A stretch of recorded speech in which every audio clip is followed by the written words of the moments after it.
Assalamualaikum warahmatullahi wabarakatuh. Alhamdulillahirabbil alamin wassalatu wassalamu ala asyrafil anbiya'i wal mursalin wa ala alihi wa sahbihi ajma'in. Subhanaka la ilma lana illa ma 'allamtana innaka antal alimul hakim wa la haula wa la quwwata illa billahil aliyyil azim. Qala rabbi shrah li sadri wa yassir li amri wahlul 'uqdatam min lisani yafqahu qawli, amma ba'd. Para penonton yang mati sekalian, alhamdulillah kita dah masuk hari yang ke-18 hari ini.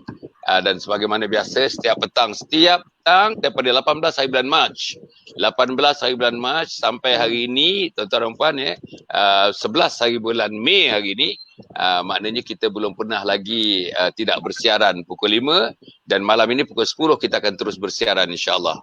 Tuan-tuan, saya harap tuan-tuan bersama dengan kita, tuan-tuan dan puan, meraihkan kita dalam program ini. Dan program ini, tuan-tuan dan puan, akan ke udara sekitar dalam 1 jam atau 1 jam 10 minit begitu. Kita mula sekarang ni pukul 5 suku dan kita mengakhirkan sekitar dalam pukul 10, 6.30. Sepatutnya program akan berakhir untuk membolehkan tuan-tuan bersedia untuk menghadapi iftar pada hari ini insya-Allah. Para penonton yang mati sekalian, setiap petang kita mengulas beberapa tajuk, dan tajuk-tajuk yang kita fikir, tajuk-tajuk itu memang tajuk yang merupakan perkara-perkara yang sedang difikirkan, yang sedang dimenungkan, yang sedang menjadi jawapan oleh kebanyakan para penonton dan ibu bapa, terutamanya anak-anak juga, para remaja dan sebagainya. Dan jawapan-jawapan tersebut insya-Allah tuan-tuan akan diperolehi sebahagiannya daripada apa yang kita lakukan sekarang ini, tuan-tuan dan puan. Kita harap pada teman-teman kita insya-Allah, tuan-tuan, kepada ustaz, ada 2 ustaz yang berada di hadapan saya, tuan-tuan, insya-Allah mudah-mudahan mereka akan memberikan ruang kepada tuan-tuan untuk berfikir, kerana tajuk yang kita pilih hari ini ialah tajuk yang sangat menarik, tuan-tuan. Sebenarnya tajuk ni agak klise, agak tidak, dah biasa diperkatakan begitu, tuan-tuan, tak nampak ada mayanya, tapi sebenarnya, tuan-tuan dan puan, tajuk ini adalah tajuk yang berlegar di kepala tiap-tiap orang, tuan-tuan. Kepala saya sendiri, kepala anak saya, kepala cucu saya, dan kepala siapa saja sebenarnya. Tidak ada rumah yang tidak ada menghadapi masalah. Rumah orang alim pun ada masalah, rumah yang tidak berapa alim pun ada masalah, orang yang berilmu ada masalah, yang tidak berilmu pun ada masalah. Rumah motivator pun ada masalah, rumah yang tidak motivator pun masalah. Apa dia, tuan-tuan? Masalahnya ialah masalah, tuan-tuan dan puan, masalah liat menunaikan solat. Masalah liat menunaikan solat. Bukan tak salat tapi liat. Liat mungkin, tuan-tuan dan puan, tidak pada waktunya. 1. Liat mungkin kena disuruh dulu. 2. Liat mungkin tak bangun-bangun waktu subuh misalnya. 3. Liat mungkin, tuan-tuan, kalau bangun pun tidur balik. Bukan bangun pergi bilik air, ambil wuduk dan sebagainya, terus menunaikan solat. Tuan-tuan, liat lagi, tak pergi masjid. Liat. Sebab bersembahyang di masjid itu, tuan-tuan, afdalnya 27 kali ganda daripada sembahyang di rumah dan sebagainya. Dan kita, tuan-tuan dan puan, sebagai daripada mazhab katakan, kecuali bersembahyang di masjid orang laki-laki, sembahyang di rumah mungkin sembahyangnya tidak diterima oleh Allah Subhanahu Wa Taala. Jadi, tuan-tuan dan puan yang saya muliakan sekalian, yang akan membincangkan di hadapan kita, yang pertama sekali Ustaz Muhammad Zaim Juwadi bin Jamaluddin, tuan-tuan dan puan, alhamdulillah bersama dengan kita, tuan-tuan dan puan. Kemudian nombor 2 Al-Fadhil Ustaz Zulkarnain Datuk Selamat Al-Hafiz, Hafiz Quran, tuan-tuan dan puan, alhamdulillah. Dan juga pada masa yang sama sedang bersama-sama dengan Bank Muamalat Malaysia, dan juga, tuan-tuan dan puan, alhamdulillah membantu tuan-tuan mengimami solat-solat yang dilakukan setiap hari dengan jadual-jadualnya di Masjid Al-Ghufran di pinggir Taman Tun Dr. Ismail. Dan Ustaz Zaim boleh kenalkan diri Ustaz Zaim sikit dulu. Ustaz Zaim, siapa Ustaz Zaim, siapa saya, dalam masa 1 minit je. Okay, terima kasih Datuk. Bismillahirrahmanirrahim. Assalamualaikum warahmatullahi taala wabarakatuh. Nama saya seperti mana yang telah saya sebutkan tadi. Jadi Datuk pun dah sebut, Muhammad Zaim Juwadi bin Jamaluddin. Dan saya sekarang ni bertugas di Jabatan Agama Islam Wilayah Persekutuan Kuala Lumpur sebagai penyelaras pentadbiran masjid daerah. Jadi daerah yang sekarang ni saya jaga di pusat pentadbiran zon 4 Jawi, di kawasan Wangsa Maju, Seksyen 2. Jadi tugas saya ni lebih kepada perkara-perkara yang melibatkan dengan pentadbiran masjid, pentadbiran masjid yang duduk di seluruh di kawasan zon 4 Jawi lah. Di kawasan saya tu saya jaga lebih kurang ada 12 buah masjid, lepas tu 12 buah surau Jumaat, dan lagi surau biasa ada lebih kurang 80 buah. Jadi itu surau-surau yang perlu saya pantau, jaga, melibatkan dengan apa-apa isu yang berbangkit lah, antara isu-isu di masjid ataupun di surau Jumaat ataupun di surau biasa. Jadi itu tugas saya, Datuk. Alhamdulillah. Okey Ustaz. Alhamdulillah tuan-tuan dan puan, maknanya rasanya antara orang yang paling sesuai dengan Al-Fadhil Sul pun orang yang paling sesuai membicarakan benda ini, kerana mereka secara praktikal tuan-tuan. Mereka secara praktikal terlibat. Misalnya seorang ni penyelaras masjid. Berapa masjid tuan-tuan? 12 masjid dia yang di bawah zon 4 yang diselaraskannya, 12 surau Jumaat dan termasuk 80 lagi surau-surau biasa. Sementara Ustaz Zul Zulkarnain Al-Hafiz, tuan-tuan, bukan saja melihat peraturan masjid dipatuhi dan sebagainya, dia juga imam kepada masjid Al-Ghufran pergi Taman Tun Dr. Ismail. Salah satu masjid tuan-tuan 5 bintang. Masjid 5 bintang di wilayah Persekutuan ini. Alhamdulillah. Kita ucapkan terima kasih kepada mereka yang datang bersama-sama untuk memberikan pandangan dan pendapat mereka atas tajuk. Tuan-tuan, tajuknya ialah sebagaimana yang tertera tuan-tuan, yang tertera di skrin. Tajuknya ialah masalah liat menunaikan solat. Tuan-tuan dan puan, saya ingin meminta yang pertama dulu untuk memulakannya Al-Fadhil Ustaz Muhammad Zaim untuk memulakan perbincangan kita ni. Setiap kali respon tengok jam sikit, dia 5 atau 6 minit, 5 atau minit. Sebab itu saya nak bagi peluang juga kepada para penonton yang berhormat sekalian, ya, agar para penonton pun juga dapat mengikuti program ini bersama-sama dengan sebaik-baiknya, insya-Allah. Sila Ustaz Zaim. أعوذ بالله من الشيطان الرجيم بسم الله الرحمن الرحيم إن الحمد لله نحمده ونستعينه ونستهديه ونستغفره ونؤمن به ونتوكل عليه ونعوذ بالله من شرور أنفسنا ومن سيئات أعمالنا من يهده الله فلا مضل له ومن يضلل فلا هادي له أشهد أن لا إله إلا الله وحده لا شريك له وأشهد أن سيدنا محمدا عبده ورسوله اللهم صل وسلم على سيدنا محمد الفاتح لما أغلق والقاتم لما سبق ناصر الحق بالحق والهادي إلى صراطك المستقيم وعلى آله وصحبه وبارك وسلم أما بعد. Terima kasih yang berbahagia Datuk Dr. Hassan Ali, yang saya muliakan Sahibul Fadilah Ustaz Zulkarnain, dan seterusnya yang saya muliakan juga, yang saya raikan sidang pendengar, sidang penonton pada petang yang mulia ni. Alhamdulillah, pertama sekali marilah kita sama-sama merafakkan setinggi-tinggi puji syukur pada Allah Ta'ala, dan kerana dapat sama-sama kita petang ni untuk bermuzakarah dengan tajuk, sebuah tajuk yang saya kira apa yang telah Datuk sebutkan tadi tu tajuk yang klise, kan, tajuk yang orang kata apa, tajuk ni sebenarnya tajuk global ni. Tajuk ni isu tajuk global. Sebab apa bagi saya tajuk ni tajuk global? Macam mana yang Datuk sebutkan tadi, kan, isu tentang masalah menunaikan solat ni dihadapi oleh semua orang. Kan, tak kira orang tu orang alim sendiri, kan, orang pendakwah, kan, lagi dia kalau dia sebagai seorang ibu dan bapa, kalau dia sebagai majikan, kan, menghadapi isu berkenaan dengan anak-anak buah ataupun anak-anak sendiri, kan, tentang berkenaan dengan masalah liat untuk menunaikan solat. Kan, jadi muslimin dan muslimat yang berbahagia Datuk dan Ustaz, terlebih dahulu saya nak mulakan. Sila. Allah, hilang pula dah. Sekejap tu Tak apa. Sila Ustaz. Tak apa, dia hilang video, tak apa. Kita ada video, ada audio pun tak apa. Kejap saya. Okey. Okey Datuk, muslimin dan muslimat sidang pendengar yang dirahmati Allah Subhanahu Wa Taala, terlebih dahulu saya nak memulakan dengan sebuah firman Allah Subhanahu Wa Taala di dalam surah Maryam. Bermula daripada ayat yang ke-9. Minta maaf, ayat yang ke-60. Yang mana Allah Subhanahu Wa Taala telah berfirman, فَخَلَفَ مِنْ بَعْدِهِمْ خَلْفٌ أَضَاعُوا الصَّلَاةَ وَاتَّبَعُوا الشَّهَوَاتِ فَسَوْفَ يَلْقَوْنَ غَيًّا إِلَّا مَنْ تَابَ وَآمَنَ وَعَمِلَ صَالِحًا. Yang bermaksud, maka datanglah sesudah mereka, kata Allah, yang mana pengganti yang jelek, yang mensia-siakan solat dan memperturutkan hawa nafsu mereka.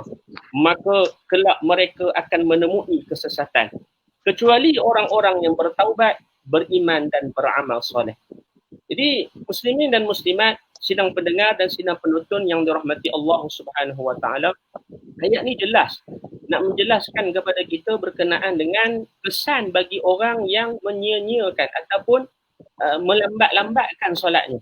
Jelasnya di sini sebagaimana ayat yang telah saya bacakan tadi yang telah pun ditafsirkan oleh sahabat Nabi SAW sendiri, yang bernama Sayyidina Ibnu Abbas radhiyallahu taala anhu. Apa kata Sayyidina Ibnu Abbas radhiyallahu taala anhu adalah makna mengia-iakan solat itu bukanlah meninggalkan sama sekali. Jadi macam mana yang Datuk sebut tadi, saya lihat isu yang paling besar pada akhir zaman ni adalah bukan kita nak kata orang tu dia tak semayang. Dia semayang. Tapi semayangnya tu semayang yang dilaksanakan pada akhir waktu. Inilah sebagaimana yang telah disebutkan oleh ramai para mufassirin yang menyentuh berkenaan bila mana Allah Ta'ala menyatakan di dalam Al-Quran berkenaan dengan manusia-manusia ataupun hamba-hambanya yang mensia-siakan solat mereka. Jadi hari ini kalau kita tengok Datuk sebagaimana masalah liat menunaikan solat juga adalah kadang-kadang berpunca daripada sikap kita juga kan. Antara sikap kita hari ini kan, bila mana sebagai contoh kita ambil dari sudut situasi ahli keluarga kan, situasi ahli keluarga. Kadang-kadang masalah kalau kita tengok hari ini, kenapa menyebabkan anak-anak hari ini tak nak, orang kata apa, susah dia nak melakukan solat. Yang paling menyedihkan kalau kita kata bang dah semayang ke belum? Dia kata dia dah semayang. Tapi semayangnya macam mana? Kan kadang-kadang boleh jadi kan, dia boleh masuk ke dalam bilik, kita kata abang pergi semayang, dia masuk dalam bilik untuk semayang kan, nampak gayanya macam semayang, tapi kadang-kadang dia duduk dalam 10-15 minit sekejap dia keluar. Bila kita kata abang dah semayang betul kan ni? Dah semayang dah. Kan? Ada kadang-kadang anak-anak hari ni dia macam tu. Kan? Ini kadang-kadang pengalaman yang pernah saya hadapi lah. Kan? Tapi alhamdulillah tuan-tuan muslimin dan muslimat yang dirahmati Allah Taala, hari ini salah satu kaedah yang paling mudah perlu kita menerusi sebagaimana meneladani sebagaimana apa yang telah diajarkan oleh Nabi kita Muhammad sallallahu alaihi wasallam. Maksudnya cara yang paling baik adalah cara yang berhikmah. Hikmah yang macam mana? Bila mana kita nak mengajak orang supaya mengerjakan solat. Dengan cara kita mengajak sekali ahli keluarga dengan cara yang baik. Mana kata kalau sebagai contoh hari ni.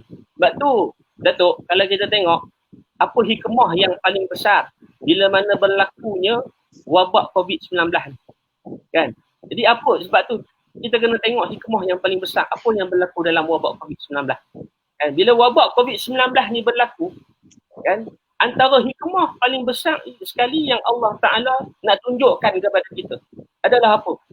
Adalah tiap-tiap permulaan nak membina sebuah negara Islam, nak membina sebuah masyarakat yang benar-benar bertakwa pada Allah Ta'ala adalah bermula daripada rumah. Sebab tu hari ni kita tengok sampai ke satu tahap kita nak pergi semayang ke masjid pun tak boleh. Kan? Tapi bukan, janganlah salah faham kan, sebab sekarang ni ramai juga segelintir daripada masyarakat kita dia salah faham. Bila kerajaan mengisytiharkan kata tak boleh pergi semayang di masjid kan, dia marah kepada kerajaan. Sebenarnya kes-kes yang sebegini adalah kes-kes yang terpencil. Bukan masjid tu ditutup secara 100%. Masih lagi dilaksanakan solat-solat berjemaah. Tak gitu Ustaz Zul kan, masih lagi dilaksanakan solat berjemaah tapi dalam kapasiti yang kecil kan. Mana kata AJK saja yang semayang kan, ataupun imam-imam yang bertugas saja yang akan mengendalikan solat berjemaah.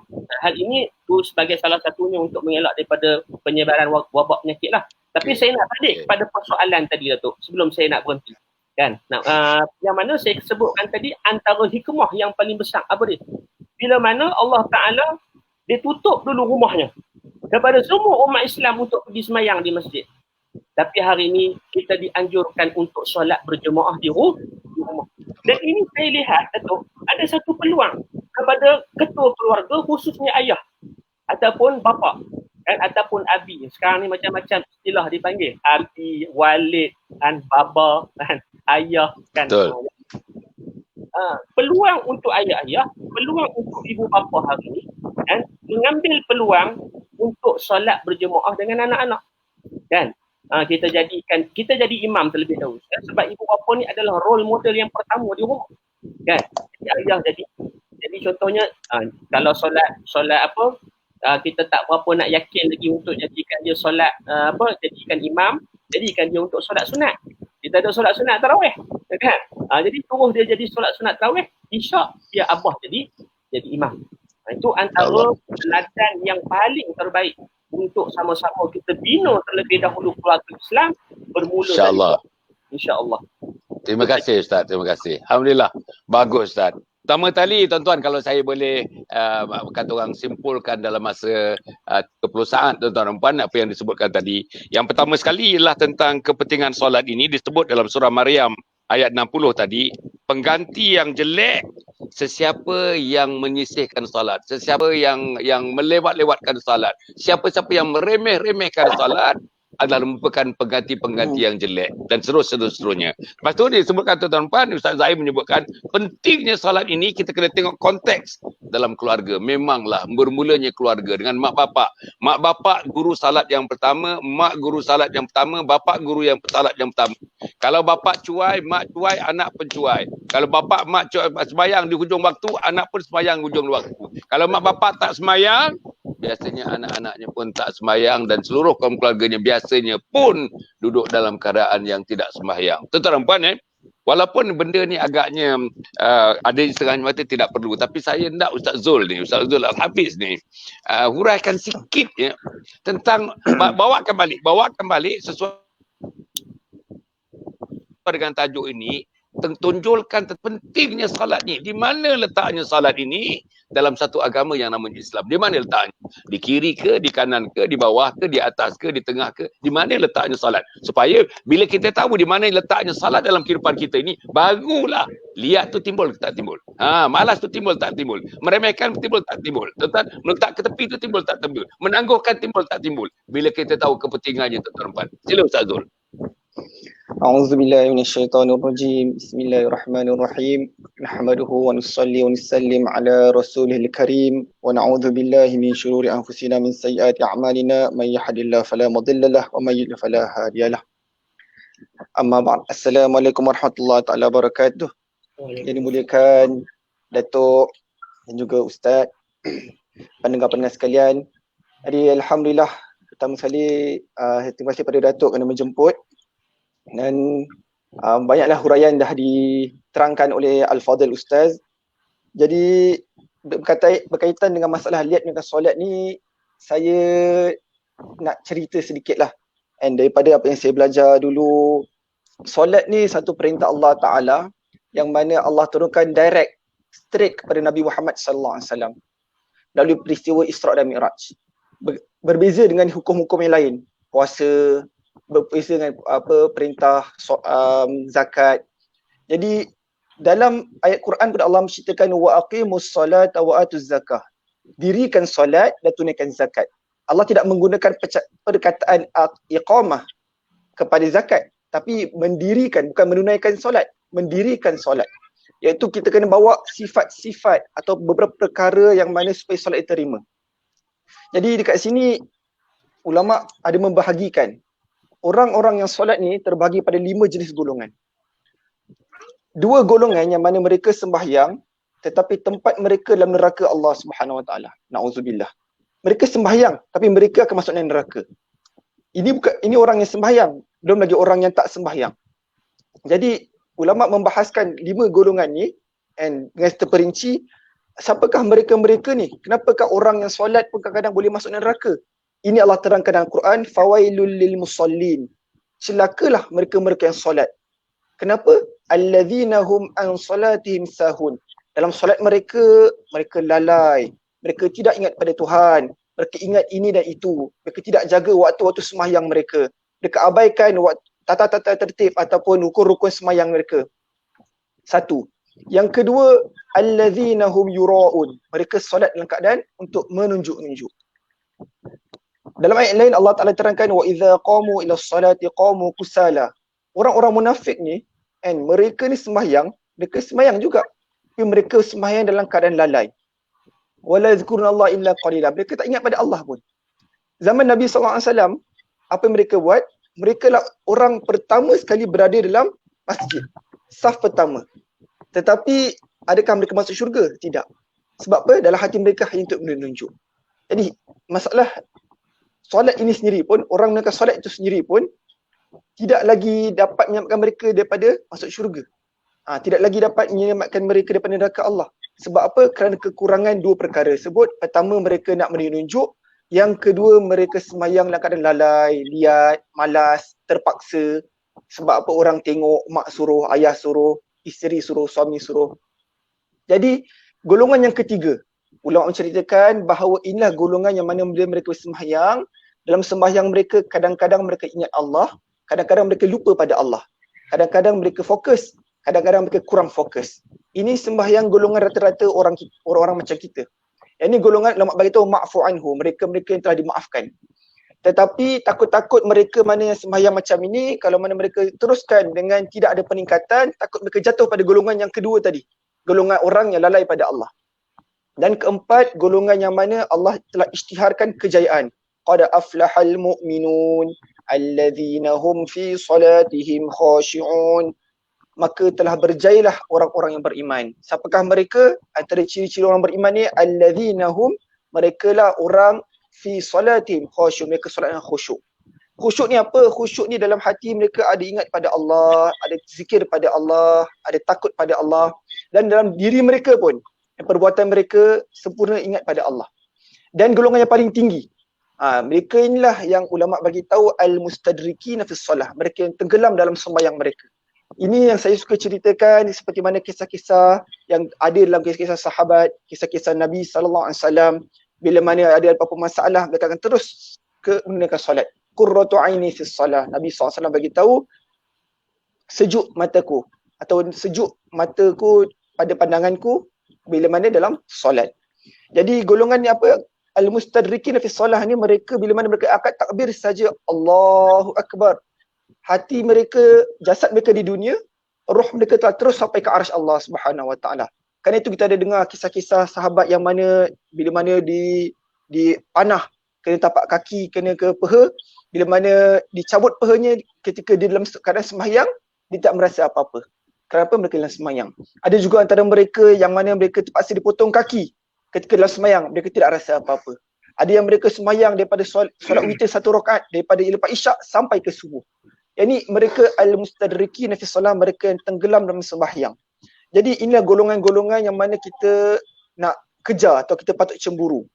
Jadi satu, golongan yang tak sembahyang, ini dah memang dah ada dah azab-azab Allah menanti pada mereka. Yang kedua, golongan yang sembahyang, yang mana sembahyang mereka tak lalai. Macam tadi Datuk ceritakan, mereka ni kadang-kadang tak tepat pada waktu, kadang-kadang mereka terpaksa qada, dan kadang-kadang mereka sembahyang nak tak nak, baju pun selekeh. Dalam hadis Nabi SAW bagi tahu miftahus solat at-tuhur, pintu ataupun permulaan kepada solat inilah bersuci. Wuduk dia, daripada istinja dia. Macam mana wuduk dan istinja tu dapat dijaga, maka itulah akan menjadi menjamin keselamatan ataupun kesempurnaan solat mereka. Jadi yang 5 golongan lah sebagai mukadimah saya ingin kongsi, yang bahawa walaupun mereka yang sembahyang ni takut-takut kita jugalah, na'udzubillah tergolong pada golongan yang mana kita sembahyang nak menunjuk. Bila datang kat masjid, kita sembahyang sunat bukan main banyak. Tapi bila kat rumah, tak sembahyang sunat pun. Bila kat masjid, jadi imam, orang tolak imam, baca panjang-panjang, baca sedap-sedap. Tapi bila sembahyang sunat, 2 minit pun tak sampai. Jadi inilah kita nak usahakan supaya apa? Supaya kita dapat ke tahap yang tertinggi, martabat tertinggi, iaitu al-mustadrikin fi shalah, mereka-mereka yang mana tenggelam dalam sembahyang mereka. Wallahu a'lam. Terima kasih Ustaz. Masya-Allah. Para penonton ya, sila kita buka kalau ada persoalan-soalan yang ditanyakan ataupun komen-komen, insya-Allah tuan-tuan dan puan. Alhamdulillah kita lihat sekarang pun maknanya teman-teman tuan-tuan sedang mengikutinya, kesebaran besarnya saya tengok ni, alhamdulillah. Kita mengucapkan terima kasih kepada teman-teman yang mengikuti program ini, dan saya harap tuan-tuan apa juga yang tuan-tuan nak tanya, apa juga yang tuan-tuan tanya, sampaikan kepada kita. Mungkin saya akan pilih beberapanya yang saya sesuai, yang saya fikir untuk dijawab oleh teman-teman kita, Ustaz Zaim dan juga Ustaz Zul. Tuan-tuan dan puan, alhamdulillah nampaknya ramai yang sudah masuk, tuan-tuan dan puan. Kita nak teruskan perbincangan ni, tapi kita tadi dalam lima jenis manusia, tuan-tuan, yang berhadapan dengan solat. Solat di hadapannya ada 5 jenis manusia. Yang pertama tadi, tuan-tuan, golongan yang memanglah, tuan-tuan, solat lalai, malas, kadang-kadang solat, kadang tidak solat. Yang kedua, solat yang menunjuk-nunjuk, yang dilakukan dalam keadaan pun ia tak ya, tuan-tuan. Yang ketiga, kadang-kadang ingat, kadang-kadang lupa kepada Allah Subhanahu Wa Taala, mereka yang dimaafkan. Ini sebagian besarnya termasuk saya, agaknya masuk dalam kumpulan ini. Taklah atas sangat, taklah bawah sangat. Kadang-kadang kita terjerumus kepada yang bawah, bukan terjerumus kepada yang atas. Tuan-tuan dan puan, insya-Allah. Kemudian dikatakan yang solat yang khusyuk, alhamdulillah, dan disebut dalam surah Al-Mu'minun tentang kriteria di antaranya ialah solat yang khusyuk. Kemudian yang paling tinggi, yang mereka tenggelam dalam solat, tuan-tuan, tenggelam dalam solat. Jiwanya dengan solat, hatinya dengan solat, matanya dengan solat, telinganya dengan solat, seluruh inderanya dengan solat, dan hatinya, lubuk hatinya pun tenggelam dengan solat, dan air matanya bercucuran kerana menikmati sajian, tuan-tuan, salat yang diwajibkan kepada kita oleh Allah Subhanahu Wa Taala. Okey, kita nak pergi berikutnya kepada Ustaz Zaim. Tuan-tuan dan puan, para penonton, sila like and share, boleh tag kawan-kawan kita, tuan-tuan kembangkan.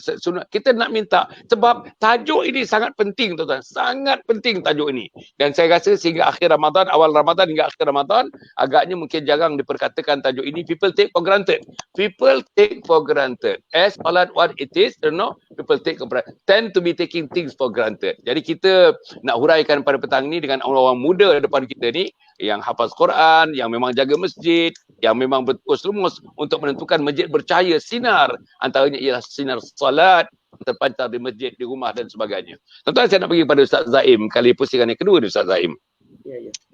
Iaitu maknanya Ustaz dalam kerja-kerja Ustaz ni, Ustaz mengkoordinasi, menyelaraskan aktiviti masjid di kawasan yang dikatakan zon 4 itu, tuan-tuan. Alhamdulillah, ini satu benda yang sangat penting. Penyelaras ini sangat penting, tuan-tuan. Dan dia boleh melihat bukan 1 masjid, bukan 2 masjid, bukan 3 masjid, bukan 4 masjid. Saya nak tanya dengan Ustaz saya nak tengok pengalaman Ustaz ni sama tak dengan pengalaman saya. Saya tak mau sebut pengalaman saya. Saya tengok pengalaman Ustaz dulu. Macam mana sambutannya anak-anak muda kita ambil yang baru balik laki-laki biasanya dalam 13 tahun, 14 tahun, sampailah kepada katakanlah 25 tahun. These are the category of age yang disebut sebagai remaja. Macam mana sambutan remaja ni, tuan, di zon 4 tu, yang merangkumi, tuan-tuan, 12 masjid di bawah Ustaz, 12 surau Jumaat di bawah Ustaz, dan ada 80 surau biasa di bawah Ustaz. Macam mana tentang kedudukan anak-anak muda ni? Saya nak tengok fakta Ustaz sama dekat dengan fakta saya. Kalau berbeza, nanti kita tengok di mana kita berbeza, tuan. Sila Ustaz. Okey. Bismillah, Datuk. Wassalatu wassalamu ala Rasulillah. Jadi terima kasih, Datuk. Ni soalan ni saya nampak lebih kepada saya punya experience lah. Experience dalam menjaga dan juga mentadbir beberapa buah masjid. Jadi sepanjang saya bertugas sebagai penyelaras pentadbiran masjid ni, Datuk, sebenarnya Datuk, saya nak cerita sikit ni, bukan hanya melihat dari sudut pengimarahan para jemaah, khususnya anak-anak muda terhadap masjid-masjid di wilayah persekutuan, tetapi dari sudut pengajian majlis-majlis ilmu juga sama, Datuk. Saya juga perlu memantau dan perlu melihat pengajian-pengajian yang ditadbir pada setiap masjid dan juga surau Jumaat, termasuk juga surau biasa. Bagaimana program-program aktiviti mereka untuk menarik masyarakat supaya dekat dengan masjid. Sebab tu Datuk, saya cukup tertarik ketika mana yang berbahagia Datuk Dr. Zulkifli Muhammad Al-Bakri, bekas mufti wilayah persekutuan, dan sekarang ni dah menjadi Menteri Agama, Menteri Agama kita, yang mana sewaktu dia menjadi mufti wilayah persekutuan dulu, tiap kali bila saya berada dalam majlis ilmu beliau selalu pesan kepada orang-orang yang jaga masjid. Dan antara slogan yang perlu digunakan kan bagi orang-orang yang menjaga masjid untuk menarik kan masyarakat supaya dekat dengan masjid, khususnya ada anak-anak muda, adalah dengan slogan memasyarakatkan masjid dan memasjidkan masyarakat. Itu slogan tu saya ingat sampai sekarang. Kan memasyarakatkan masjid dan memasjidkan masyarakat. Jadi slogan ni cukup besar untuk kalau hari ni kita cuba ketengahkan kan, apatah lagi kepada anak-anak muda hari ni. Baik, hari ni kalau tengok kepada pengalaman saya kan dalam menguruskan masjid dan melihat pengimarahan masjid kan yang berlaku di kalangan anak-anak muda, kan bagi saya kan secara peribadilah kan, secara peribadi yang saya lihat sepanjang saya menjaga di kawasan zon 4, dan kalau untuk pengetahuan Datuk dan juga Ustaz, kawasan zon 4 ni dia bukan hanya sekadar kawasan apa kita panggil di kawasan Wangsa Maju, tetapi termasuk juga bagi Parlimen Setiawangsa dan sebahagian di Tiwangsa. Itu antara kawasan-kawasan yang perlu saya jagalah, yang perlu saya pantau dan lihat. Baik, dari sudut tinjauan saya, sepanjang saya melihat kan sama ada perkara yang melibatkan dengan solat berjemaah sendiri, kan, ataupun perkara yang melibatkan dengan program-program pengimarahan masjid, kan hari ini kalau kita tengok kurangnya anak muda, kan memang kurang anak muda hari ini, Datuk. Kan? Jadi sekarang ni sebab itu antara perkara yang perlu kita ambil peranan hari ini, kena melihat bahawasanya kan anak-anak muda cukup penting kan untuk menghidupkan dan mengimarahkan rumah-rumah Allah. Kenapa? Kerana antara penyebab utama adalah anak-anak muda inilah yang akan menjadi generasi yang bakal kan menjaga negara kita, menjaga agama kita dan menjaga bangsa kita. Dan sebab itu muslimin dan muslimat sidang penonton yang dirahmati Allah Subhanahu Wa Taala, kalau hari ini kita tengok anak-anak muda kita, dia nampak solat ni macam mana yang Datuk sebut tadi, solat ni bagi mereka ni lebih gemar kepada take for granted. Kan nampak benda ni alah kan nantilah nak sembahyang kan, ataupun orang ajak pergi, jomlah kita pergi ke masjid, alah nantilah, pergilah dulu kan. Kalau hari ni mereka nampak solat ini perkara kecil, kena bagi usaha kita kena sedaya upaya untuk berusaha macam mana nak mencari jalan bagi tahu kepada anak-anak muda hari ini solat ini adalah suatu perkara yang besar. Jadi kalau saya tengok Al-Fadhil Ustaz Zulkarnain pun telah sentuh antara yang mana ibadat solat kita ni antara ibadat yang paling special dan ibadat yang Nabi SAW terima dalam keadaan terima direct daripada Allah, kan, tidak melalui jalan-jalan ibadat-ibadat yang lain. Kan amalan ibadat solat ini Nabi terima, Nabi diijazahkan Allah Ta'ala untuk terima solat ni dengan jumpa face to face, kan. Tapi jangan salah faham lah pula sebut face to face tu. Lagi ingat apa, jumpa semuka dengan Allah. Tuhan ada muka ke? Tak, bukan maksud gitu. Kan jumpa maksudnya berdepan. Berdepan yang macam mana? Wallahu Subhanahu Wa Taala. Baik. Jadi hari ini kan masjid, khususnya masjid di, kalau sekarang ni kita duduk di kawasan sekitar Lembah Kelang, kan, antara perkara yang sepatutnya untuk kita tarik kepada anak-anak muda hari ini supaya dekat dengan rumah Allah adalah dengan memperbanyakkan kan program-program yang melibatkan dengan anak-anak muda. Hari ini kan kalau kita tengok kan program masjid itu banyak, tapi kadang-kala kan sambutannya tu kurang. Sebab tu hari ini kena ada orang kata apa, tiap-tiap saya selalu pesan kepada mana-mana ahli jawatan kawasan masjid. Dan hari ini perlu kenanya ada kita panggil apa, postmortem terhadap program-program yang melibatkan dengan program pengimarahan masjid. Kan kerana masjid ni nadi kepada masyarakat, kan, apatah lagi untuk anak-anak muda hari ini. Dan sebab tu anak-anak muda hari ini kan khususnya bagi ahli jawatan kawasan masjid, kan, antara perkara yang perlu ditekankan adalah bagi orang-orang yang mengendalikan masjid, kan, jangan sesekali kan bersikap, orang kata apa, bersikap kasar dengan anak muda. Kan kalau hari ni, tapi saya tak tahulah Datuk, kalau melihat situasi di Kuala Lumpur ni masih lagi orang kata apa, tak macam mana di situasi di kampung-kampung. Kan kalau di kampung-kampung kan, anak-anak kecil yang datang ke masjid kan, dia buat bising sikit, kita marah. Kan tu kesan besar kepada anak-anak. Sebab pun kalau asal datang ke masjid kena marah. Kan asal datang ke masjid kena marah, asal di masjid je kena marah. Kan maka akhirnya anak-anak muda hari ini dia akan meletakkan satu persepsi yang buruk. Buat apa datang ke masjid? Datang ke masjid tok siap marah. Datang ke masjid tok imam duk marah. Kan ini kesan yang paling besar kepada diri anak-anak muda hari ini. Lepas tu hari ini kan antara kaedah yang paling terbaik adalah apa? Kan kita meraihkan jemaah-jemaah khususnya anak-anak muda supaya apa, dekat dengan rumah Allah, kan, supaya apa, mereka ni kadang-kadang kita beri peluang. Kan tak pun kan, hari ni kalau kita tengok, kalau di kawasan saya Datuk, kadang-kadang kita tengok ada anak muda yang berpotensi. Kan anak-anak muda yang berpotensi, kalau salah satu masjid, saya cerita sikit pengalaman saya di masjid, kalau Datuk pernah pergi kan, Masjid Al-Akram Datuk Keramat, dan Masjid Al-Akram Datuk Keramat, dan antara dia nak menarik anak-anak muda hari ini dekat dengan rumah Allah dengan cara yang macam mana? Kan rupanya AJK masjid dia akan tik kan anak-anak muda yang datang ke masjid, ambil attendance. Dan ambil attendance sampai macam tu.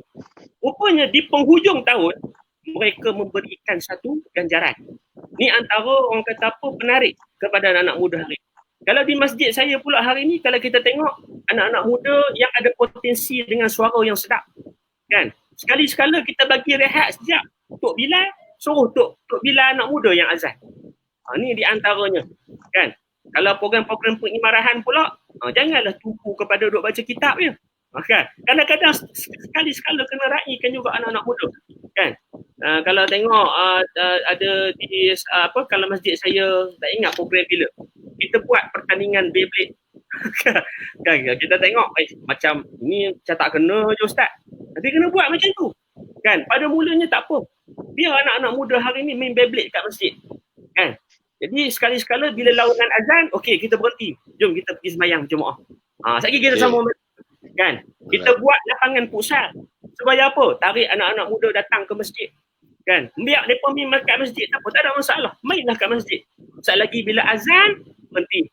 Kan tukar pakaian. Kan seluar, jangan bila main futsal di masjid jangan pakai seluar pendek. Kan kita letak peraturan nak mendisiplinkan masyarakat supaya masyarakat ini dekat dengan rumah Allah Subhanahu Wa Taala. Alhamdulillah. Terima kasih Ustaz, terima kasih. Bagus Ustaz anda. Alhamdulillah tuan-tuan dan puan ya, para penonton ya, kita tengok ya, orang yang practitioners. The one who are talking now, practitioners tuan-tuan. Practitioners dalam bidang masing-masing. Ustaz Zaim, dia memakmurkan masjid, bukan saja sembahyangnya, bukan saja kehadirannya, majlis ilmunya, dan mencakupi anak-anak muda yang kemungkinan di rumah mereka tidak dapat asuhan itu yang lengkap, tapi di masjid mereka dapat asuhan yang lengkap. Dan kemudian juga tuan-tuan telah diberikan kepada kita tadi tentang ada cara-cara dia sikit memperbanyakkan program-program yang ada berkaitan dengan anak muda misalnya. Jangan kasar dengan anak-anak muda ni tuan-tuan. Raikan dia. Idea meraihkan setiap orang yang datang ke masjid, terutamanya anak-anak muda ni perlu diraih. Maklumlah tuan-tuan dan puan, keraian ni merupakan satu-satu benda yang sangat-sangat penting dalam diri kita. Perlu diraih, jiwa kita perlu diraih, akal kita perlu diraih, dan tuan-tuan dan puan, tak ada manusia yang tidak suka kalau dia diraihkan. Sebab itu peraih-peraih di masjid, peraih-peraih di surau adalah jawatan kuasa masjid, jawatan kuasa surau, dan seluruh anggota-anggota yang datang untuk mengimarahkan masjid dan surau itu. Saya nak pergi kepada Ustaz Zul. Ustaz, mengapa kita nak pergi, mengapa dulu, mengapa kita nak cari dia punya kunci dia. Mengapa lihat salat? Mengapa tak suka salat? Mengapa lambat salat? Mengapa meremehkan salat? Mengapa? Sedangkan yang lebih teruk daripada salat, tuan-tuan, orang pergi salat, anak kita buat kerja, mak bapak kata buat kerja sekolah. Kerja sekolah yang tuan-tuan dan puan berat, apa dia? Matematik berat, sains berat, bahasa Inggeris berat. Tapi dia boleh beri kepada yang berat tuan-tuan. Lepas tu hantar ke tuition pula berat. Anak kita boleh ikut tuan-tuan dan puan. Boleh ikut. Peraturan-peraturan sekolah berat. Dia boleh ikut. Tapi solat ni tuan-tuan. Solat kalau solat subuh 2 rakaat ni. Saya rasa dalam keadaan biasa. InsyaAllah 3 minit atau 4 minit saja tuan-tuan. Solat isyak lah. Solat isyak 4 rakaat. Saya rasa boleh dilakukan dalam 3-4 minit, 5 minit begitu saja. Tapi kenapa itu tak masuk? Kenapa itu tak masuk dalam akal?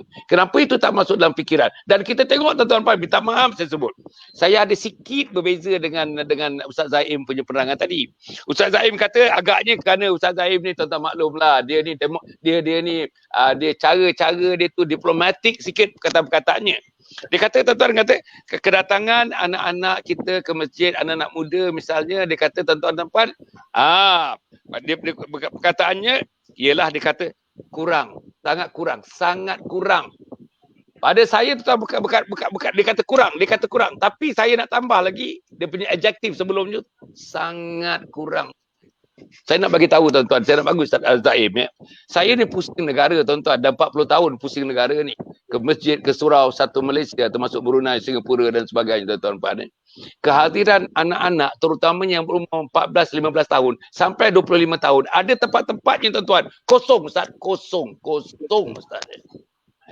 Kuliah maghrib, hari Sabtu hari Ahad, masa sekolah, cuti hari Sabtu hari Ahad, kosong tuan-tuan. Inilah yang berlaku tuan-tuan. Tapi Ustaz Zaim tadi dia nak lapik sikit, maklumlah tuan-tuan kan. Tapi saya melihat dengan mata kepala sendiri tuan-tuan, kosong. Ada satu tempat tuan-tuan, saya nak bagi tahu negeri di utara tuan-tuan. Ini kuliah maghrib.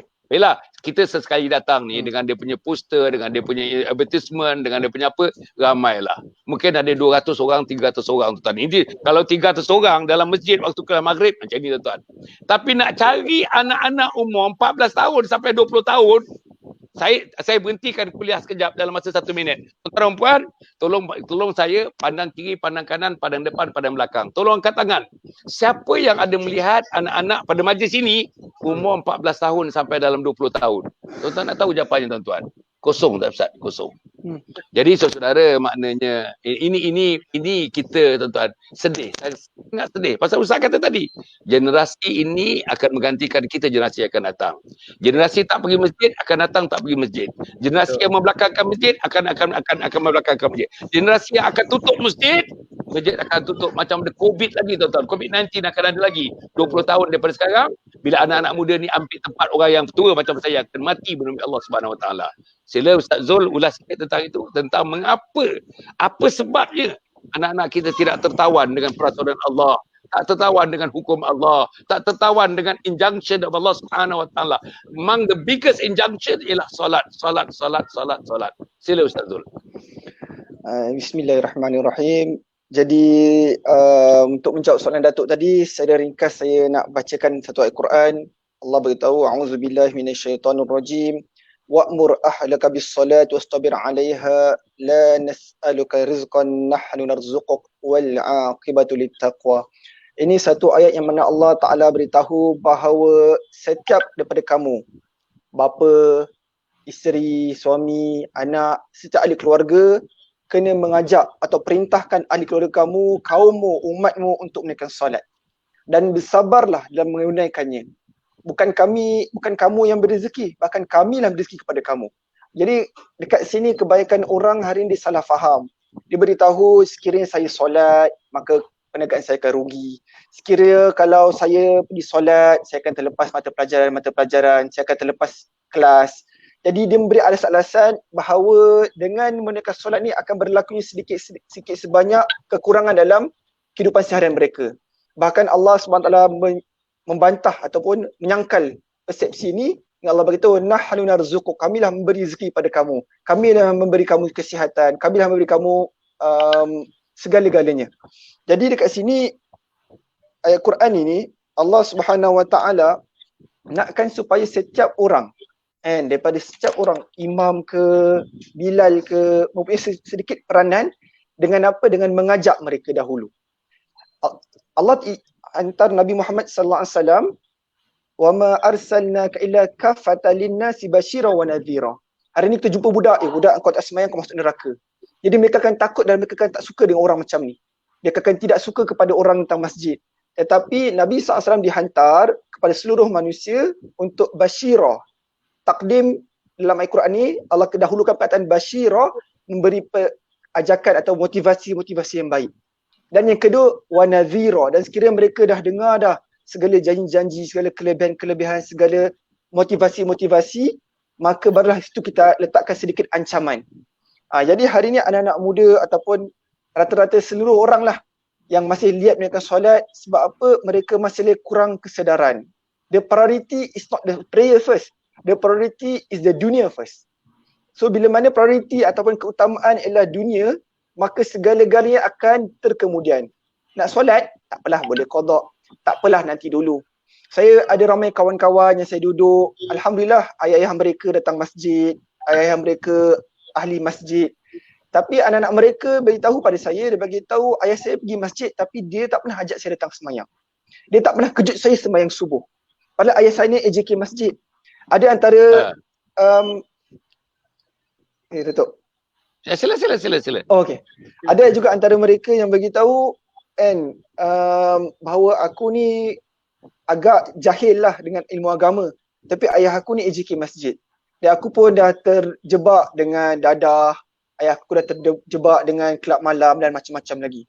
Jadi peranan sebenarnya, kadang-kadang masyarakat disalah faham, dia beritahu ini sebenarnya peranan ustaz-ustaz. Ini peranan AJK masjid, AJK surau. Mereka sendiri yang kena buat benda ni. Tidak. Ini sebenarnya tanggungjawab dan kerja seluruh orang. Semua manusia. Ayah, anak, isteri, mak, bapa, atuk, nenek, mereka kena pantau perkara ini. Dan macam mana mereka nak mengajak mereka-mereka ni? Dengan memberi galakan-galakan, memberi motivasi-motivasi. Dan macam saya suka approach yang dibawa oleh Ustaz Abid Liu. Dia jumpa dengan mereka ni, budak-budak ni tanya balik. And Ustaz Abid Liu bagi tahu pada mereka bahawa kamu kena jaga solat lima waktu, Allah akan sayang kamu. Allah suka kamu, Allah sayang kamu, Allah nak kamu masuk syurga. Jadi mereka tanya balik pada Ustaz Abid Liu, Ustaz, macam mana kami nak sembahyang? Kami ni banyak dosa. Kami ni pezina. Kami ni pembuat maksiat. Boleh ke kami sembahyang? Maka Ustaz bila beritahu, kamu jaga je sembahyang. Kerana dengan sembahyang ni Allah akan jaga kamu dan Allah akan sayang kamu. Sebab tu dalam Al-Quran Allah beritahu, inna salata tanha anil fahsya wal munkar. Sesungguhnya sembahyang mencegah dosa-dosa kecil, fahsya dan munkar, dosa-dosa besar. Dan ada ulama bagi tahu, tafsirlah hadis ini bagi tahu, apakah tanda satu-satu solat itu diterima? Maka solat itu dapat mencegah dia daripada kemungkaran. Sebab itu satu orang lelaki telah mengadu pada Nabi SAW, wahai Rasulullah, ada lelaki ni siang-siang dia mencuri, malam-malam siang-siang dia solat, malam-malam dia mencuri. Macam mana ni? Nabi beritahu, tak apa, biarkan, lambat laun dia akan bertaubat. Kerana solat itu mencegah daripada kemungkaran. Wallahu a'lam. Ustaz, saya terima kasih Ustaz ya. Apa yang Ustaz Zul menyebutkan, Ustaz Zul Al-Hafiz sebutkan tadi tuan-tuan ya, tentang kalau kita salat, orang pertimbangkan tuan-tuan. Timbangkan untung rugi dalam kepala dia. Untung rugi dalam tafsiran dia. Pergi masjid daripada maghrib sampai ke isyak, sekurang-kurangnya 1 jam rugi. Rugi tak buat tuition, rugi tak buat matematik, rugi tak buat sains, rugi tak tengok TV, rugi tak tengok drama, rugi. Ada juga disebutkan tadi tuan-tuan priority dalam keluarga. Tuan-tuan tak tahulah tuan-tuan. Satu hari tuan-tuan, prioritinya ialah bentangkan kepada keluarga kita subuh. Itu mesti. Zuhur mesti, asar mesti, maghrib mesti, isyak mesti, dan subuh kembali mesti. Itu dulu. Dan tuan-tuan, ibu dan ayah, abang-abang, kakak-kakak dan adik-adik, seluruh anggota keluarga menjadi monitor, the one who monitors. Monitor tengok berjalan tak ni. Tuan-tuan dan puan yang cantiknya yang ketiga ni memang sembahyang di masjid. Kalau kita mampu subuh ke masjid tuan-tuan, yang lain beres. Tanyalah Ustaz Zaim. Subuh ke masjid, yang lain beres. Memang ada tuan-tuan usaha-usaha nak buat sembahyang subuh. Saya tahu ada usaha di kampung nak buat sembahyang subuh beramai-ramai, di Mukim nak buat sembahyang subuh beramai-ramai, di daerah DO nak buat sembahyang subuh beramai-ramai. Tapi tuan-tuan, dan sampai sebulan 2 bulan. Lepas tu orang yang suruh datang subuh itu pun tak datang bersubuh. Ini masalah. Kita masalah besar tuan-tuan, masalah besar. Tapi tuan-tuan, kenapa misalnya di Turki kita ni dah merdeka 63 tahun. Turki tuan-tuan, baru saja tuan-tuan Turki. Saya dulu ada anak 2 orang saya hantar ke Turki. Kononnya nak menghafaz Quran tapi pasal tentera buat oppress. Jadi dinasihatkan supaya ditarik balik, dibawa balik budak-budak ni. Tuan-tuan dan puan, dalam masa 20 tahun, bila isteri Erdogan pakai tudung tuan-tuan, seorang aja pergi ke parlimen, isteri Erdogan pakai tudung, menyebabkan orang lain tuan-tuan tarik kain buat tudung tuan-tuan. Kan? Bila Erdogan, tuan-tuan dengar Erdogan sebagai presiden, Perdana Menteri, presiden, orang yang paling berkuasa di Turki. Tuan-tuan dengar bacaan Quran dia, siapa yang pernah dengar tuan-tuan? Tuan-tuan pergi kepada YouTube, type kat situ bacaan Quran Erdogan. Masya Allah tuan-tuan, saya nak katalah tuan-tuan, dengan taranumnya, dengan makhrajnya, dengan tajwidnya, dengan hafazannya. Inilah dia tuan-tuan, maknanya percontohan. Kalau misalnya dalam negara itu contohnya, dalam keluarga, wakil Erdogan dalam keluarga ialah Hasan Ali ni. Ni, kena jaga keluarga saya. Wakil isteri Erdogan, isteri saya. Kena jaga anak-anak saya. Tuan-tuan, tetapi ini rasanya tidak berlaku. Saya nak tanya tuan-tuan, bila pengambilannya dalam keluarga, bila pengambilan dalam keluarga, termasuk dalam COVID-19 ni, bila masanya ayah sebagai ketua keluarga, abang sebagai yang tua sekali, abang sulung dalam keluarga kita, bercerita sama ada waktu makan, sama ada waktu senggang-senggang, sama ada waktu borak-borak di ruang atau di ruang keluarga, berapa orang? Bila mak bapak pengambilan bercerita tentang kepentingan salat dan kepentingan salat kepada anak-anak dan anak buah dalam keluarganya. Bila? Saya terlalu yakin ramai yang tak buat tuan-tuan. Ramai mak bapak tak keluar perkataan salat nak bagi tahu pada anak-anak sebab mak bapak sendiri kurang bersalat tuan-tuan dan puan. Inilah yang berlaku. Jadi saya nak pergi kepada Ustaz Zaim. Ustaz kita dah dengar tadi daripada Ustaz Zul. Macam mana Ustaz tentang percontohan ni? Percontohan ni. Dia kena qudwah Ustaz. Dia qudwatul hasanah. Qudwah contoh. Anak nak tengok contoh, anak yang besar nak tengok contoh, anak yang kecil nak tengok contoh. Contoh, saya minta maaf. Ini kali yang ketiga saya sebut dalam program-program saya ni. Ramai orang telefon saya Ustaz Zul, Ustaz Zaim. Ramai orang tulis surat kepada saya, tulis mesej kepada saya Ustaz Zul, Ustaz Zaim. Bila saya mengadakan program ni daripada 18-19 Mac sampai sekarang ni, dekat 2 bulan dah. Straight program ni, hari-hari. Pukul 5 ada, pukul 10 malam pun ada. Apa dia kata? Yang ada yang telefon saya tu nangis-nangis perempuan. Hari yang ke-12 Ramadan baru ni. Macam mana ni doktor macam mana ni? Rumah saya sampai hari yang ke-12 ni, yang memang masjid tak boleh pergi, dalam rumah saya tak ada tarawih dalam rumah Ustaz. Tuan-tuan cuba bayang. Suami saya tak pernah ke depan menjadi imam, anak sulung saya tak pernah ke depan menjadi imam. Macam Ustaz kata tadi, mereka dikatakan sembahyang dalam bilik. Dalam bilik masing-masing tuan-tuan. Saya yakin, tak percaya keluar bilik kita tanya.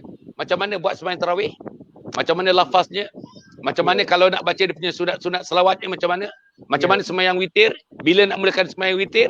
Apa dia punya selawat sebelum witir? Alah tuan-tuan. Saya terlalu yakin 95%, 99% tak boleh jawab. Ustaz, sila Ustaz sebagai penyelaras tuan-tuan, tak apalah. Ustaz ada diplomasi sikit, tak apa. Biar saya yang apa tuan-tuan tak apa. Jadi kita nak kebaikan Ustaz. Saya nakkan kebaikan. Saya menyebutkan ni tuan-tuan, fakta-fakta ini bukan saya nak merendahkan tuan-tuan, tidak sama sekali tuan-tuan. Tapi tuan-tuan, saya nak baca satu hadis saja. Man taraka salata muta'ammidan faqad kafara jihara. Siapa yang meninggalkan sembahyang dengan sengaja, maka telah kafir terang-teranglah dia. Sila Ustaz. Betul. Baik. Bismillahirrahmanirrahim. Wassalatu wassalamu ala Rasulillah wa ala alihi wa sahbihi wa barik wasallim. Yang berbahagia Datuk, yang berbahagia Ustaz dan seterusnya sidang penonton yang dirahmati Allah Subhanahu wa taala. Baik. Jadi berkenaan dengan solat kan, sebagaimana yang telah disebut oleh Datuk tadi kan, sampai Datuk ada terima kan satu panggilan daripada seorang wanita yang menyatakan sepanjang bulan Ramadan yang hampir kepada 12 Ramadan. Hari yang ke-12 masa tu. Hari yang ke-12 dah kan. Hari yang sekarang dah hari yang ke-berapa kan? Mudah-mudahan dah 18. Hari ini hari yang ke-18. Bayangkan tak ada lagi apa-apa solat berjemaah di dalam rumah. Sebab itu Datuk, guru saya pernah sebut, di antara benda-benda yang nak menarik keberkatan datang ke dalam rumah kita adalah dengan kita mengerjakan solat. Kan? Pertama mengerjakan solat, kan? Kan kalau guru saya dulu disebut kan, kalau nanti datang siapa-siapa yang datang ke rumah kita, lebih-lebih lagi kalau orang tu orang yang alim. Orang alim kita tahu dia tu orang alim, dia tu orang soleh kan. Suruh dia semayang kat rumah kita. Kan? Suruh dia jadi imam pun tak apa. Kan? Jadi ada solat berjemaah. Sebab tu kan itu antara salah satu perkara yang nak menarik keberkatan dalam rumah kita. Kan? Solat berjemaah. Dan yang kedua, kena banyak bacakan Al-Quran. Dan yang ketiga, kena memperbanyakkan selawat. Kan? Sebab selawat ni antara pengubat jiwa bagi seluruh umat Nabi Muhammad SAW. Kan? Hari ni punca-punca kerana apa orang take for granted untuk solat. Kerana apa? Dia banyak lupa. Dia banyak lupa kepada Nabi SAW. Kan? Baik. Jadi berbalik kepada persoalan kita tadi, Datuk. Kan? Berkenaan dengan kes yang berlaku kepada seorang wanita yang mana keluarganya solat masing-masing kat dalam bilik. Allahu Akbar.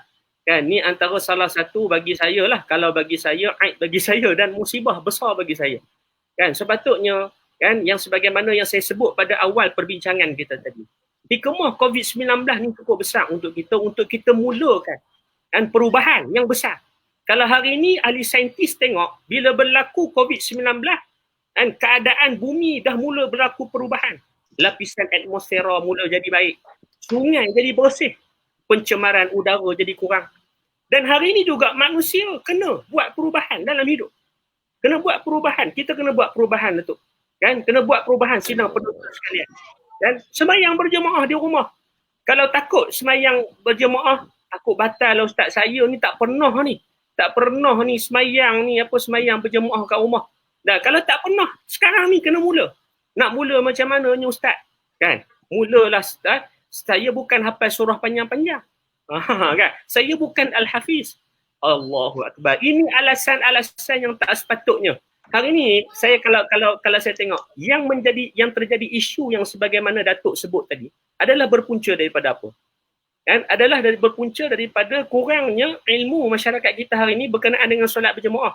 Dia duk ingat kalau solat berjemaah kan, semayang je tarawih mesti kena baca surah panjang-panjang. Mana taknya saya duk biasa semayang ustaz di masjid-masjid kan. Bila sebelum COVID-19 ni lah imam-imamnya baca panjang-panjang, masya-Allah. Tak perlu baca panjang-panjang. Hatta kalau dalam solat fardu sekalipun kita disuruh baca surah-surah yang pendek-pendek. Dan surah-surah yang pendek-pendek ni memang dituntut dalam syariat agama kita. Sebab itu kalau kita tengok, Datuk, ni saya kongsi sikit lah berkenaan dengan sedikit ilmu yang saya pelajari daripada guru-guru saya. Sebab tu kalau Datuk, kalau cuba buka salah satu kitab yang dikarang oleh Al-Imam Al-Ghazali rahimahullahu ta'ala. Dan Imam Al-Ghazali ada karang, kalau Imam Syekh Abdul Samad Al-Falambani rahimahullah pun ada sebut, Imam Nawawi pun ada sebut dalam kitab At-Tibyan fi Hamalatil Quran. Kan mungkin Ustaz Zul pernah baca. Kan kitab tentang adab-adab orang-orang penghafaz Al-Quran. Dia ada sentuh berkenaan dengan ketika mana solat berjemaah. Antara solat, bila mana solat berjemaah, sunnah Nabi SAW adalah takhfif. Takhfif ni apa? Kita meringankan solat tadi. Kalau kita solat berjemaah. Kan? Antara cara kita meringankan solat berjemaah adalah dengan apa? Membaca surah-surah yang pendek-pendek. Sehingga kan Al-Imam Al-Ghazali rahimahullahu ta'ala disebut dalam kitab Bidayatul Hidayah. Kan? Dalam bab adab-adab menjaga solat. Kalau tak silap saya, adab-adab menjaga solat. Disebut kaedah dalam mengimamkan solat kepada jemaah. Kan? Kepada jemaah dia ada 3 kaedah bacaan. Yang pertama tiwalul mufassal. Kan? Tu kaedah yang pertama. Kaedah yang kedua adalah kaedah awsatul mufassal. Kan? Dan kaedah yang ketiga adalah qisarul mufassal. Apa itu tiwalul mufassal, apa itu awsatul mufassal dan apa itu qisarul mufassal. Baik, kita bincang. Tiwalul mufassal ni adalah bila mana kita mengimamkan solat adalah ni lebih pula cakap ni daripada ustaz. Sepatutnya huraian ni Ustaz Zulkarnain, saya minta maaf. Sebab point ni tiba-tiba datang pula kan. Patutnya ustaz tak apa. Sila. Tapi tak apa, boleh no Ustaz Zul lah. Sila. Jadi tiwalul mufassal yang sebagaimana disebut oleh Al-Imam Al-Ghazali, bacaan yang sedikit panjang. Panjang tu macam mana? panjang tu bukan dihentam surah Baqarah. Hari ni kadang-kadang ni ramai tok guru pondok disebut. Kan, hari ni ramai di antara orang yang menjadi imam dia tidak faqih. Sebabnya apa? Terlampau terikut-ikut dengan cara orang-orang Arab. Kan, bila semayang je dia akan baca surah yang panjang-panjang. Baca tu tak habis cerita pula tu. Orang Arab tak apa kalau dia baca, dia tahu cerita tu nak berhenti waqaf ibtidak dia tu tang mana. Kan? Tapi kita hari ni ikut suka je. Kan? Berhenti kat mana ikut dah. Nak mula tang mana ikut dah. Kan? Jadi sebab itu kan, ulama khususnya Imam Ghazali dia meletakkan garis panduan. Bila semayang okey, tiwalul mufassal surah yang bermula daripada surah apa? Bermula daripada surah Allahumma salli ala surah Al-Hujurat. Surah Al-Hujurat sampai surah Amma Yatasaalun. Tu sesuai untuk dibaca pada solat subuh dengan isyak. Itu disebut oleh Imam Ghazali. Kan? Jadi yang ketiga Awsatul Mufassal. Surah yang pertengahan. Maksudnya pertengahan ni panjang sangat pun tidak, pendek sangat pun tidak. Bermula daripada surah, lepas pada surah itulah Amma Yatasaalun tu, surah An-Naba, kan? Surah An-Nazi'at yang saat. Bermula sampai surah An-Nazi'at sampai surah Ad-Duha. Sesuai untuk dibaca pada solat Zuhur dan juga Asar. Tapi solat Zuhur dan Asar kita baca sir. Kalau semayang seorang-seorang mungkin aku boleh baca, tapi kalau semayang berjemaah tak payahlah baca. Kan? Tak payahlah baca kuat ataupun tak payahlah baca surah-surah panjang macam tu. Baik. Dan seterusnya surah Qisarul Mufassal. Surah yang pendek-pendek. Kan, surah-surah yang pendek-pendek ini sesuai dibaca pada waktu solat maghrib. Kan, bermula daripada surah Duha sampai surah An-Nas. Sebab itu kan, di dalam konteks hari ini, kita bicara dalam konteks hari ini bila mana kita sebut tentang peristiwa wabak COVID-19 ni. Bagi orang-orang yang baru first time, dan saya bagi cadangan, mungkin ada sidang penonton yang sedang tengok ni, ayah-ayah kan, ibu-ibu bagi tahu kepada ayah-ayah yang mungkin tak tengok. Kalau ayah-ayah tengok, alhamdulillah. Kan? Saya bagi contoh. Paling mudah. Kan? Tak perlu ayah-ayah bila jadi imam baca surah panjang-panjang. Oh, saya tak apa. Saya lagi semayang nak kena tengok Quran ke Ustaz? Ni sampai ada kawan saya post, Datuk. Kan? Dia semayang depan TV. Kan? Tapi dia tak buka ni lah cerita lah. Dia buka, dia pasang TV sekarang kan canggih-canggih kan Datuk kan? And dia download dia punya mushaf Al-Quran PDF tu masuk dalam pendrive, jadi dicucuk di televisyen ada USB thumb drive tu. Jadi dia buka Quran besar-besar depan tu. Kan? Itu pun boleh, tak ada masalah. Bukan nak kata tak sah, solatnya sah. Kan? Tapi yang dianjurkan baca surah yang pendek-pendek. Kan? Sebab bacaan surah-surah yang pendek tu pahala lebih besar. Kan? Pahala lebih besar sebenarnya. Ni kadang-kadang jangan kita mengambil ringan dalam bab-bab yang sebegini. Lepas tu cadangan saya bagi mana-mana kan ibu-ibu, ayah-ayah yang hari ini nak memulakan solat berjemaah di masjid. Solat berjemaah di masjid pula. Solat berjemaah di rumah. Kan dalam tempoh PKPB ni. Kan kita masjid pun sekarang ni tengah menunggu SOP. Kan jadi sabarlah tuan-tuan. Saya pun yang duk kerja di masjid ni, Allahu Akbar. Kan rindunya lah nak ke masjid kan, walaupun kena datang sekali-sekala kan, tengok jemaah semayang 2-3 orang sayu sebenarnya, sungguh Datuk kan, sayu rasa macam nak meleleh air mata tu. Tapi nak buat macam mana, arahan pemerintah kita kena ikut kan, untuk kesejahteraan kita juga. Dan insyaAllah kita sama-sama doakan nanti tak lama masjid akan buka dan seperti mana sedia kala untuk kita semayang berjemaah kembali. Tapi mulakan dulu di rumah. Kan, ayah-ayah, ibu-ibu bila semayang cukup ayah-ayah yang menjadi imam baca qul huwallahu ahad pun tak ada masalah. Kan, baca surah-surah yang setakat mana yang kita hafal, walaupun surah-surah itu lazim.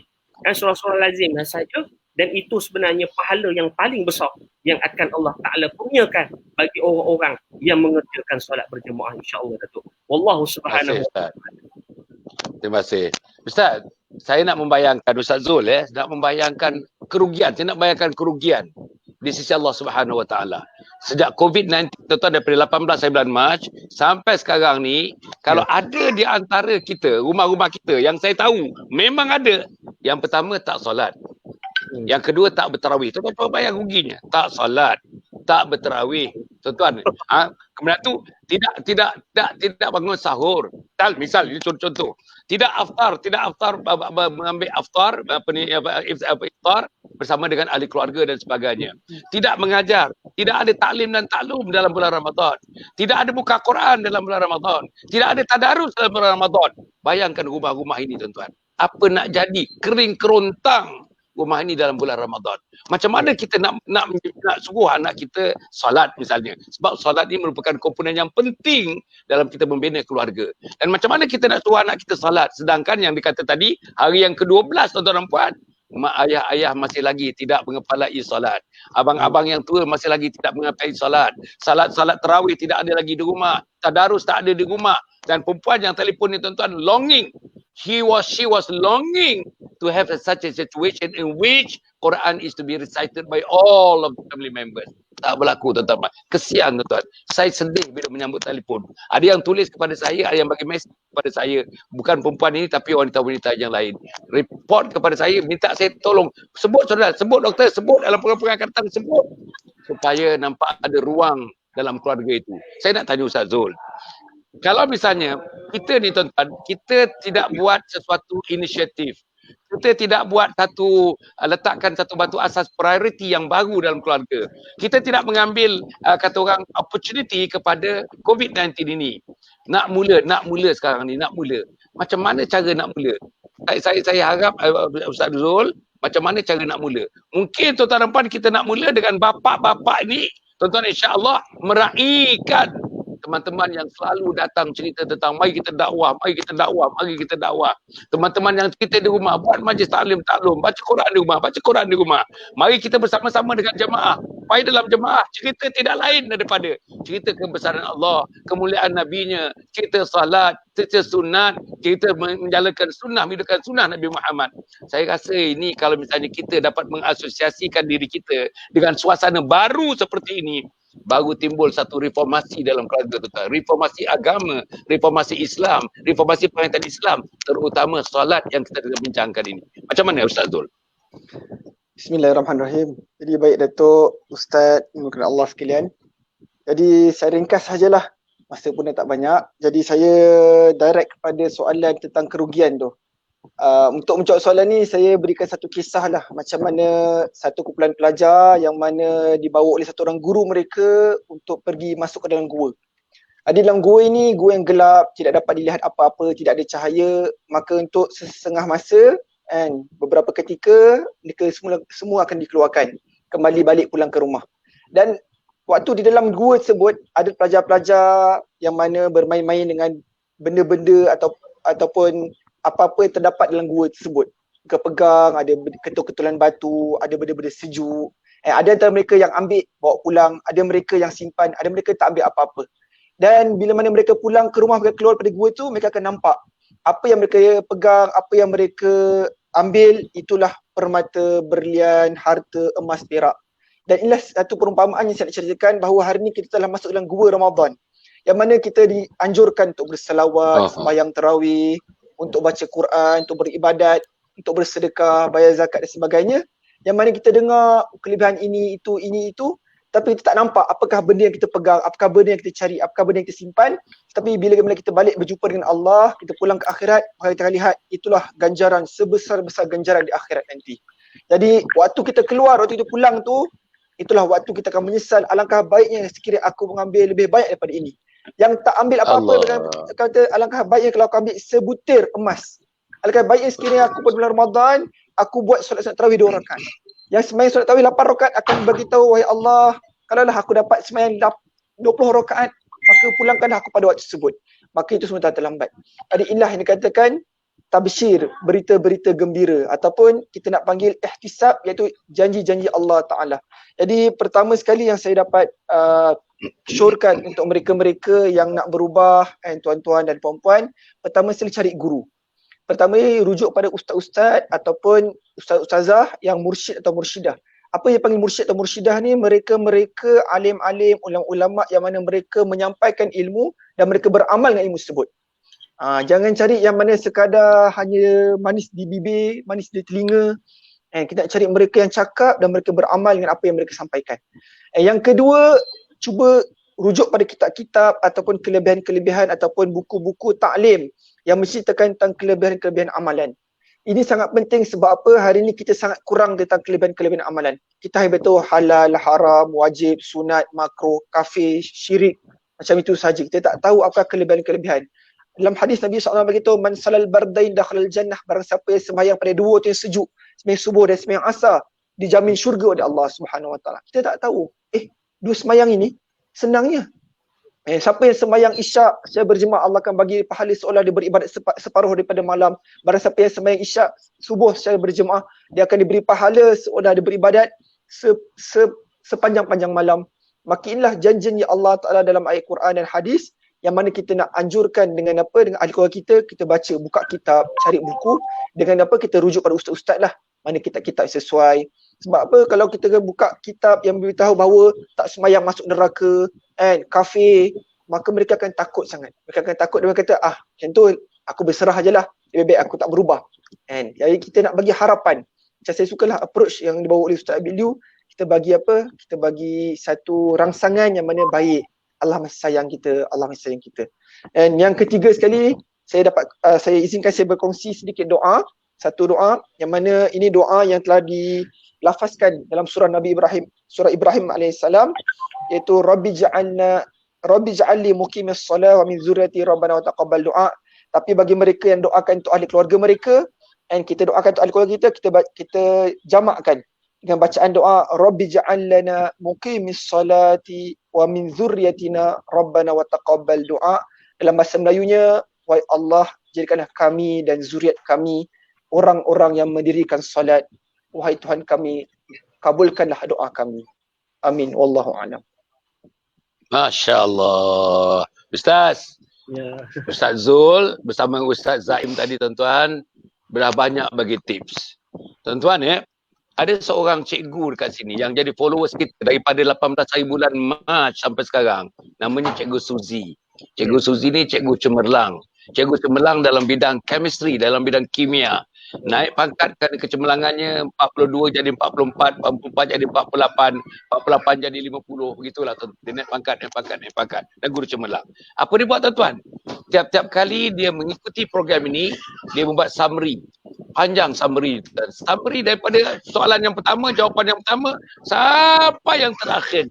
Tuan-tuan pergi kepada Facebook, page saya Datuk Dr. Hassan Muhammad Ali, semuanya dah tersenarai. Cantik, tuan-tuan.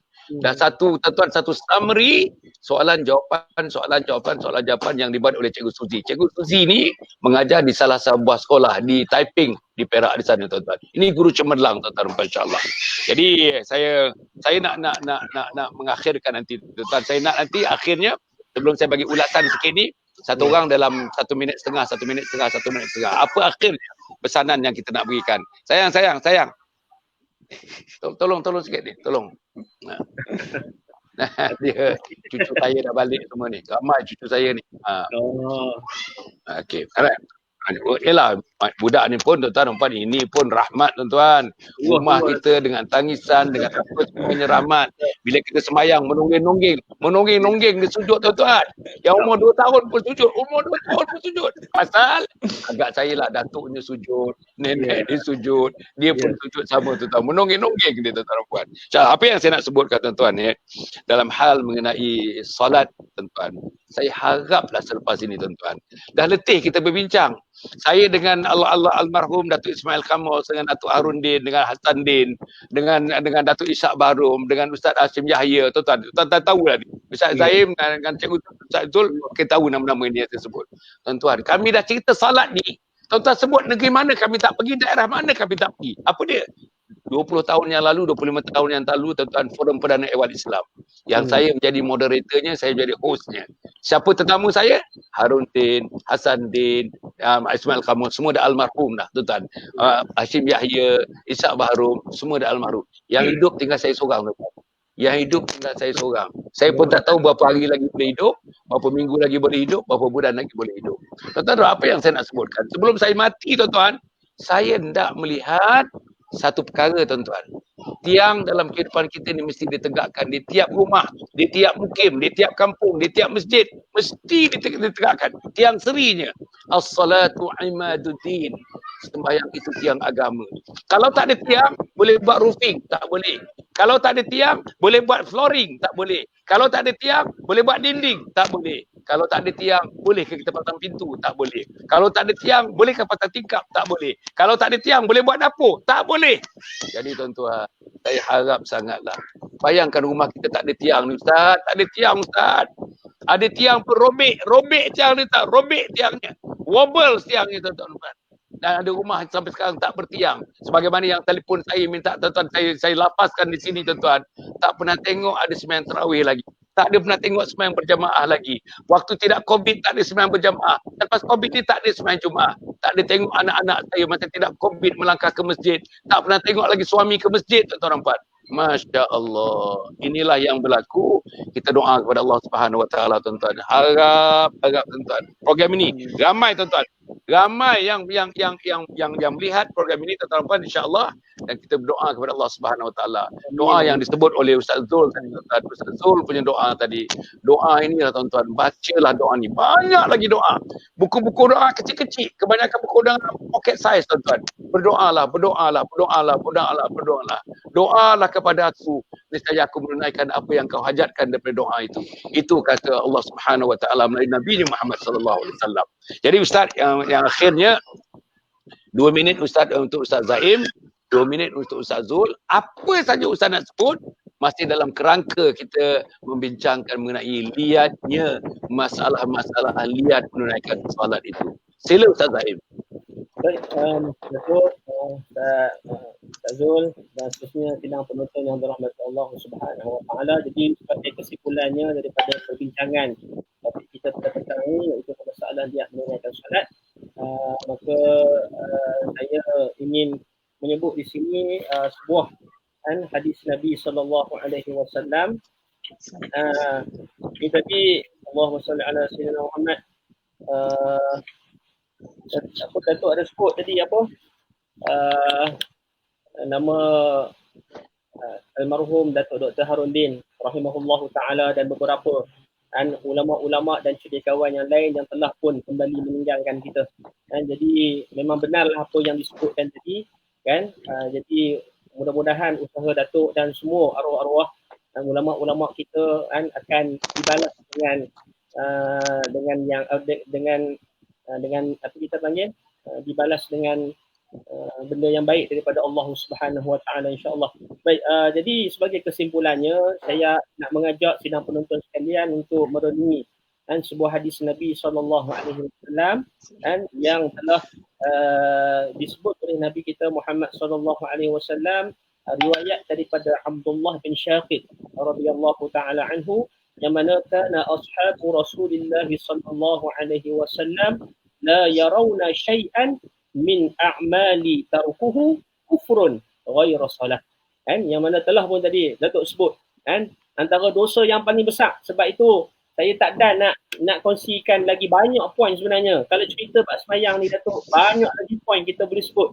Tambah sampai Imam Az-Zahabi pun ada mengarang sebuah kitab yang bernama Al-Kabair, dosa-dosa besar, dan dimasukkan salah satu dosa besar adalah meninggalkan sembahyang kan. Baik, jadi hadis yang saya bacakan tadi ini maksudnya sahabat-sahabat Rasulullah sallallahu alaihi wasallam yang mana tidak memandang sesuatu terhadap amalan-amalan yang meninggalkan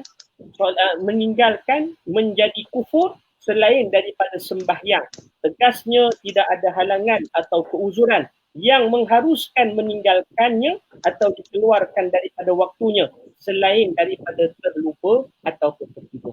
Ini jelas berkenaan dengan satu hadis Nabi sallallahu alaihi wasallam yang menerangkan berkenaan dengan amalan para salafus salih, amalan para sahabat. Dia melihat tentang solat ini suatu perkara yang besar, lebih besar daripada urusan-urusan yang lain. Orang yang melengah-lengahkannya, orang yang meninggalkannya ataupun orang yang mensia-siakan solat tadi, maka dibimbangi akan jatuh ke dalam kufur. Wal'iyazubillah min zalik. Kita sama-sama doakan, mudah-mudahan doa yang telah dikongsikan oleh Al-Fadil Ustaz Zulkarnain tadi daripada doa Nabi Ibrahim alaihi salam, Rabbi ja'alni muqimas salah, dengan doa yang sedemikian kita doa banyak-banyak, doa tu mesti kena ada setiap kali sembahyang kita ya, kita ni orang yang dahulunya pernah untuk jaga solat, biar sampai zuriat keturunan kita juga adalah orang. Allah. Amin insya-Allah. Wallahu subhanahu wa ta'ala alam insya-Allah. Allah. Sila Ustaz Zul sila. Okey. Jadi secara untuk kesimpulan perkongsian kita pada petang ni, insya-Allah saya nak kongsi tentang 5 jaminan ataupun janji Allah Subhanahu Wa Taala terhadap mereka yang jaga solat. Jadi mana-mana antara tuan-tuan, puan-puan, sidang penonton sekalian yang menghadapi masalah, maka janji atau jaminan dari Allah Subhanahu Wa Taala tentang 5 perkara ini untuk bagi mereka yang menjaga solat. Pertama, dengan solat Allah Subhanahu Wa Taala akan beri keberkatan rezeki. Jadi hari ini ramai daripada kita masalah rezeki. Bukan orang miskin je, orang kaya pun ada masalah rezeki. Kan? Banyak membazir. Kan? Satu bulan gaji 200,000, kereta 40 biji. Kan? Kerja daripada 6 pagi sampai 2 pagi. Tak ada masa di rumah. Tak ada keberkatan. Ada orang gaji sikit, tapi bila ada keberkatan cukup. Sebab itulah keberkatan itulah yang kita nak. Bukan kita nak kaya, kita nak keberkatan rezeki. Ini dengan apa? Dengan jaga solat. Yang kedua, bila saat satu orang yang jaga solat ni mati, maka azab kubur akan diangkat daripadanya. Dan yang ketiga, bila mana dia melintasi, bila mana dia dihisap di padang mahsyar, maka buku catatan amalan akan diberi pada tangan kanan. Yang keempat, janji Allah Subhanahu Wa Taala pada mereka yang jaga solat, dia akan lintas titian sirat sepantas kilat. Yang mana dengan naiknya titian sirat itu 500 tahun, mendatar 500 tahun, turunnya di 500 tahun, mereka yang jaga solat akan lintas sepantas kilat. Dan yang kelima, janji Allah Subhanahu Wa Taala atau jaminan daripada Allah bagi mereka yang jaga solat, dia akan masuk syurga tanpa hisab. Masya-Allah. Wallahu a'lam. Allah. Okey. Terima kasih. Ustaz, para penonton yang hormati sekalian, tuan-tuan, saya rasa selepas COVID ini pun, selepas Ramadan ini pun, saya nak teruskan lagi program ni. Saya dapatkan siri tuan-tuan tentang salat aja. Paling tidak hanya 10 siri tentang solat tuan-tuan. Saya harap tuan-tuan bila tiba masanya, selepas kita raya sekejap, kita buat program itu tuan-tuan puan, nanti saya tentukan bila masa yang sesuai. Mungkin kita masa sesuai pagi ke, petang ke, hujung minggu ke, seminggu sekali ke, seminggu 2 kali ke.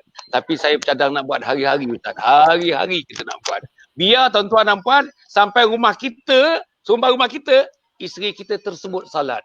Suami kita tersebut salat. Anak muda kita tersebut salat. Menantu kita tersebut salat. Bila tersebut, akhirnya tertidak tuan-tuan. Mereka sebut salat. Bila sebut, akhirnya mereka rukuk dan sujud menyembah salat. Menyembah Allah Subhanahu Wa Taala dalam salat. Inilah yang kita kena buat tuan-tuan. Inilah yang saya kena buat. Inilah Ustaz Zaim dah buat. Ustaz Zaim, tuan-tuan, kesian Ustaz Zaim. Bukan senang tuan-tuan. Nak monitor, nak mengkoordinasi. Tuan-tuan, 12 masjid, 12 surah sembahyang Jumaat, 80 surah biasa. Tidak mudah tuan-tuan. Ahli jawatan kuasa pun bukan mudah. Maklumlah orang Kuala Lumpur Ustaz. Bukan mudah Ustaz. Ada pengurusi yang memang tuan-tuan ahli korporat besar. Ada pengurusi yang arkitek. Ada pengurusi yang engineer. Ada pengurusi yang doktor, profesor. Bukannya mudah. Tapi apapun, profesor apapun, jadilah profesor salat. Jadilah profesor masjid, jadilah profesor beramal kepada Allah, jadilah profesor tuan-tuan dan yang hati, budi dan jiwa dan raganya semata-mata kerana Allah Subhanahu Wa Taala. Tuan-tuan yang saya nak sebutkan lagi satu tuan-tuan malam ni jangan lupa tuan-tuan, malam ni ada program lagi kita malam ni. Malam ni pukul 10 tuan-tuan, pukul 10 pada malam ni insya-Allah kita nak cerita mengenai satu tajuk yang sangat penting, lagi penting tuan-tuan. Kita nak cerita. Pukul 5 tajuk penting, pukul 10 tajuk penting. Tiap-tiap malam tuan-tuan, tiap-tiap malam. Besok tuan-tuan, siang besok tuan-tuan dalam macam ini kita ada satu tajuk yang kita nak bincang tuan-tuan. Apa dia tajuknya besok tuan-tuan? Besok tajuk kita nak bincang media sosial tuan-tuan. Media sosial gelanggang fitnah. Media sosial gelanggang memporak-porandakan masyarakat dan umat. Media sosial. Anak kita terjebak dengan media sosial. Dengan Twitternya, dengan Instagramnya, dengan Facebooknya, dengan chatnya, dengan WeChatnya, dengan TikToknya. Berbagai-bagai tuan-tuan dan puan. Saya tak tahulah yang mana baik, yang mana tidak baik. Saya serah kepada tuan-tuan lah untuk menilai yang mana yang baik dan tidak baik. Besok pagi tuan-tuan, besok tengah hari pukul 5, siapa yang bincangkannya? Tan Sri Johan Jaafar, hebat tuan-tuan. Sadia Johan Jaafar tetamu saya. Satu lagi tuan-tuan, Datuk Muhammad Zaini Hassan. Muhammad Zaini Hassan sama membincangkannya. Siapa lagi? Datuk Dr. Nasaruddin Maisa akan membincangkan bersama dengan kami, tuan-tuan dan puan. InsyaAllah, tuan-tuan saya harap akan berada besok, tuan-tuan mendengar dan melihat.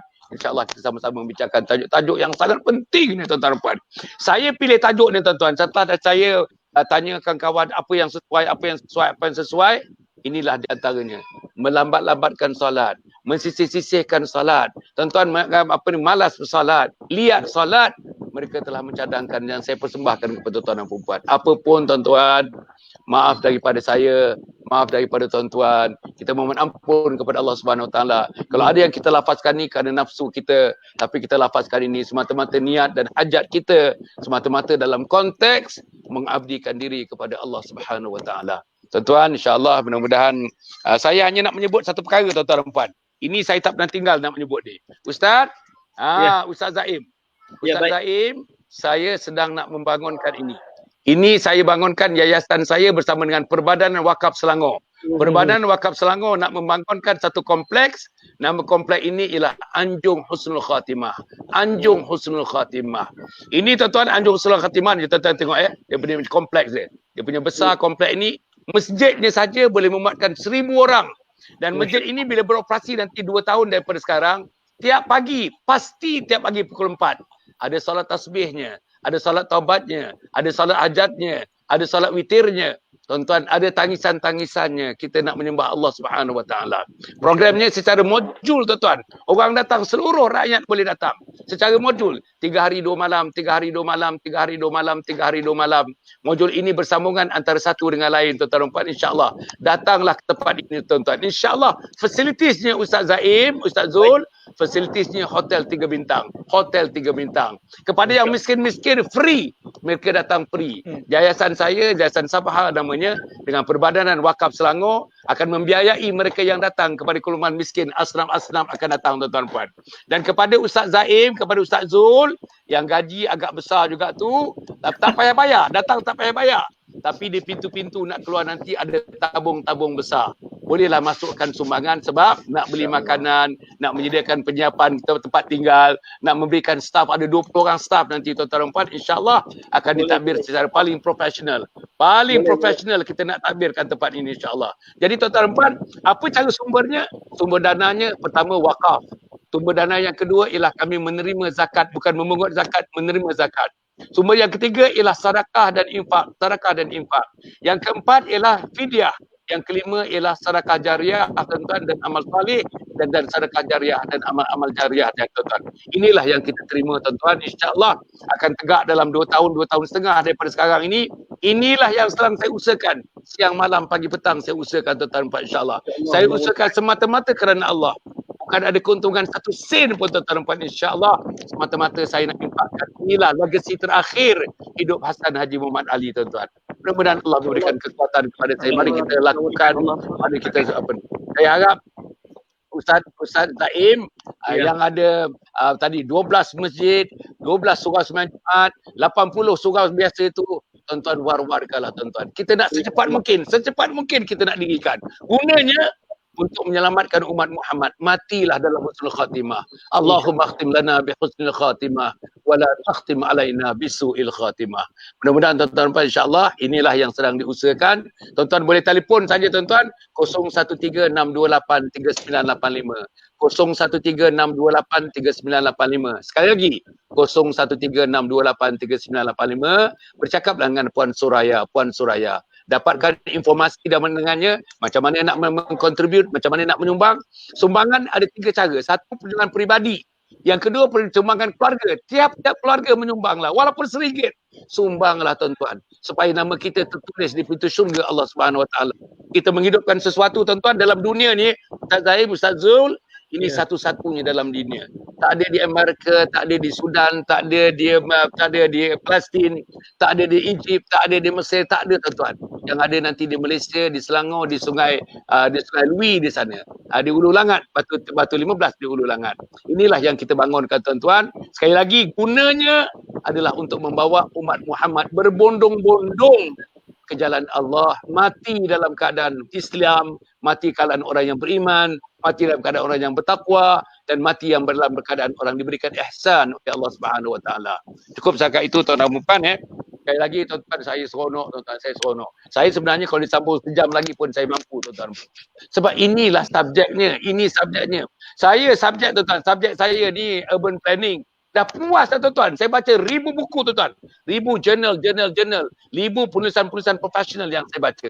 Tapi tuan-tuan, kalau di depan Allah, saya tak boleh baca Quran macam mana. Saya tak boleh tuan-tuan baca doa iftitah macam mana. Saya tak boleh baca tasyahud akhir macam mana. Tuan-tuan, saya tak boleh baca surah-surah pendek pun yang dikatakan tadi oleh Ustaz Zaim tadi macam mana. Saya tak boleh lead keluarga saya untuk menghadap kiblat macam mana. Tuan-tuan dan puan, itulah tuan-tuan. Dan akhirnya ayat dalam Al-Quran. Tiap-tiap hari Jumaat, Ustaz Zul akan baca dekat masjid ni Al-Ghufran ni. Dia akan baca tuan-tuan Ustaz Zul ni. Apa dia? Walau tara idzil mujrimuna nakisu ru'usihim 'inda rabbihim rabbana absarna wa sami'na farji'na na'mal salihan inna muqinun. Tuan-tuan, ini orang menyesal tuan-tuan.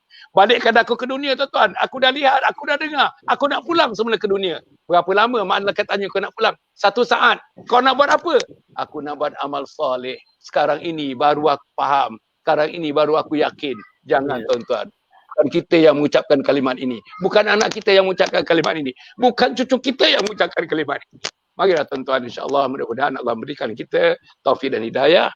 Dan sama-sama saya harap Ustaz Zaim, Ustaz Zul, bila saya panggil lagi, saya harap janganlah, don't never say no. Don't say no.